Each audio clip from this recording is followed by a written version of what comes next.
हो गया जी, हमारा तो हो गया। हाँ कर लो बात करनी है तो कर लो। इसका प्रेस नोट आज ये पॉलिसी बैंक के साथ जो ये एग्रीमेंट्स होते हैं, जो IDBI ये बैंक जो इनका लोन के लिए एग्रीमेंट हुआ है IDBI के साथ।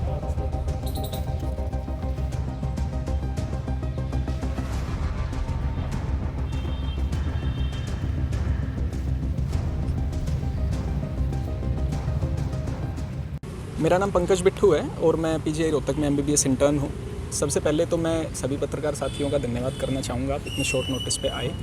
आप लोगों को सबको पता है कि हरियाणा प्रदेश के अंदर 2020 के में हरियाणा सरकार एक बॉन्ड कम लोन पॉलिसी लेकर आई थी, जिस पॉलिसी का 2022 नवंबर दिसंबर महीने में पुरजोर विरोध हुआ था।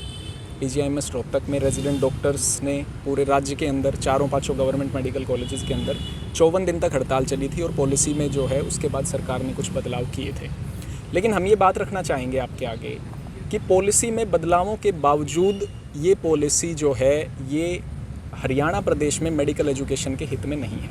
अब मैं बिंदुवार आपको बताता हूँ कि मैं ऐसा क्यों कह रहा हूँ। सबसे पहली बात ये है कि इस पॉलिसी का जो आधार है वो एजुकेशन लोन है, जो IDBI बैंक, हरियाणा सरकार, डायरेक्टर मेडिकल एजुकेशन के बीच में जो मेमोरेंडम ऑफ अंडरस्टैंडिंग हुआ है उसकी हेडिंग अगर आप देखेंगे तो वो एजुकेशन लोन लिखा हुआ है।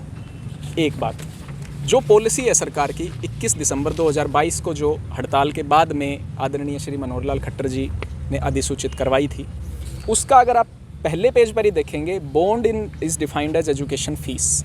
तो ये जो पॉलिसी है, इस पॉलिसी का आधार एजुकेशन लोन है जो बच्चों के ऊपर ज़बरदस्ती डाला जा रहा है। पॉलिसी के अनुसार बच्चे का जब MBBS कोर्स कंप्लीट होगा तो IDBI बैंक, जो कि एक प्राइवेट बैंक है, वो बच्चे के ऊपर 25 लाख रुपए मेल कैंडिडेट के केस में और 23 लाख रुपए फीमेल कैंडिडेट के केस में, एडेड कॉलेज जैसे जो Maharaja Agrasen medical college agro है उसमें फिगर थोड़ी ज़्यादा है, वो लोन बच्चे के नाम पे बैंक जारी कर देगा।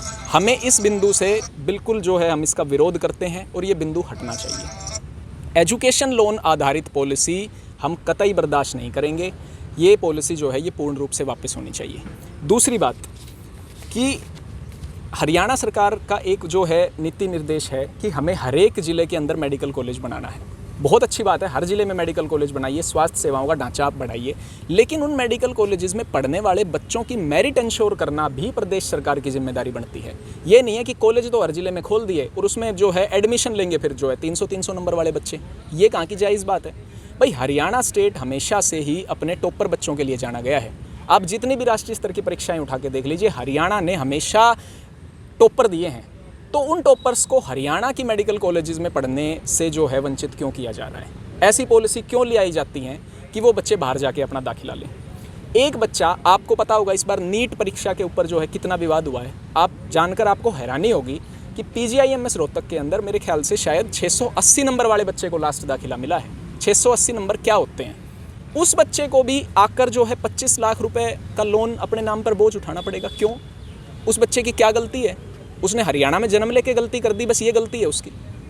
तो एक मेरिट के आधार पे जो बच्चा आता है वो अपने ऊपर इतना बड़ा लोन क्यों सैंक्शन करवाएगा, हम ये पूछना चाहते हैं।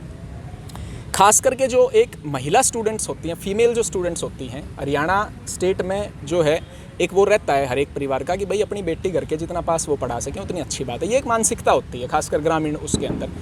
इस पॉलिसी की वजह से उन बेटियों को बाहर जाना पड़ेगा क्योंकि वो पढ़ के नंबर तो ले आई लेकिन वो अपने ऊपर लोन नहीं करवाना चाहती थी। लोन क्यों किया जा रहा है उनके ऊपर? आपने ट्यूशन फीस इतनी बढ़ा रखी है, वो हम दे रहे हैं, हम अपने ऊपर लोन क्यों एक्सेप्ट करें?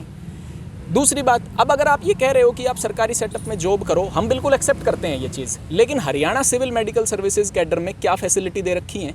Haryana civil medical services association की अभी एक हड़ताल हुई थी, स्पेशलिस्ट कैडर की मांग की गई थी। क्या वो स्पेशलिस्ट कैडर सरकार ने दे दिया?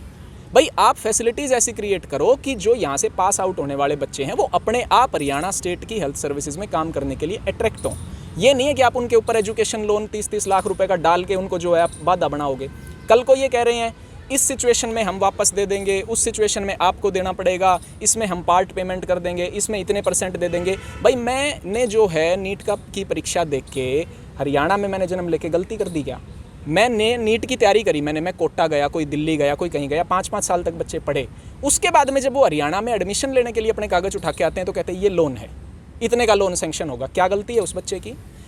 और एक बात हम ये रखना चाहेंगे कि जब 54 दिन की हड़ताल हमने पीछे की थी तो हमारे जो आदरणीय नेता प्रतिपक्ष और जो है कांग्रेस हरियाणा के जो सुप्रीमो हैं आदरणीय श्री भूपेंद्र सिंह हुड्डा जी, वो दीपेंद्र सिंह हुड्डा जी जो माननीय सांसद हैं, उन्होंने जो है ये बात आके सबके सामने रखी थी कि भाई कांग्रेस की सरकार अगर हरियाणा में आती है तो हम ये पॉलिसी वापस लेंगे।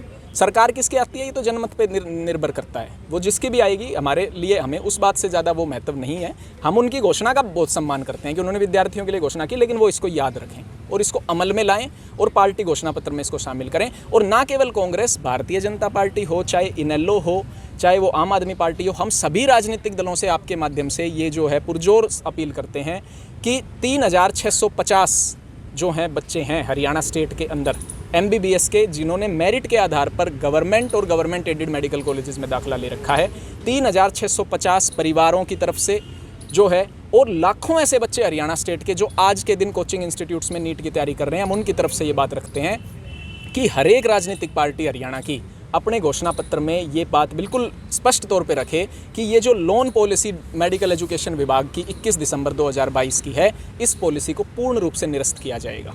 आगे अगर सरकार कोई सर्विस बॉन्ड इंट्रोड्यूस करना चाहती है तो वो विद्यार्थियों के साथ बैठ के हम जो है बिल्कुल खुले उससे जो है बातचीत करने के लिए तैयार है, लेकिन ये पॉलिसी बॉन्ड पॉलिसी नहीं है, इसमें लोन है। लोन एक मेरिटोरियस बच्चा बर्दाश्त नहीं करेगा, वो वापस होना चाहिए। और सभी से हमारा निवेदन है, हम आदरणीय मनोहर लाल खट्टर जी से भी, जिनके नेतृत्व में ये पॉलिसी बनी थी और इसमें बदलाव हुए थे, वो आज केंद्रीय मंत्री हैं, हम उनसे भी ये निवेदन करेंगे।